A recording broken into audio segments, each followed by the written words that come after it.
Hello everyone, welcome back to my new mini blog. ঝিনুককে দেখতেই পাচ্ছেন, একদম পুলিশ সেজে রেডি হয়ে গেছে।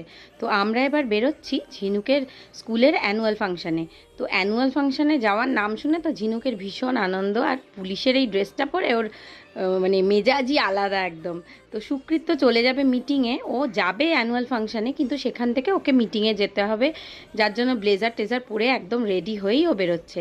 আর এখানে আমরা এসেছি রিনেলা, শতদ্রু আর রুদ্রাংশুর সাথে। আর দুই বন্ধুর মধ্যে ভালোবাসা দেখেছেন, বাপরে কি বন্ধুত্ব ওদের, কি বলবো। এখানে এসে দেখছি সব পেরেন্টসরাই চলে এসছে তাদের বাচ্চাদেরকে নিয়ে। তো এখানে প্রোগ্রাম শুরুর মুখে, আর ঝিনুককে চুপ করে বসানো যাচ্ছে না, অনেক কষ্টে একটুখানি বকাঝকা দিয়ে ওকে সিটে বসিয়েছি, কিন্তু কোনো বাচ্চাই কিন্তু চুপচাপ বসছে না, সবাই একটু তাড়াহুড়ো করছে।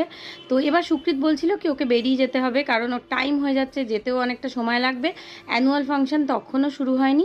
এবার শুরু হলো ঝিনুকের ডান্স। কয়েকটা ডান্সের পরে ঝিনুকের ডান্স শুরু হয়েছিল বটে, কিন্তু ঝিনুক বাবা চলে যাওয়াতে ভীষণই মানে দুঃখ পেয়েছিল, তার জন্য কেঁদে কেটে একসা স্টেজে উঠে।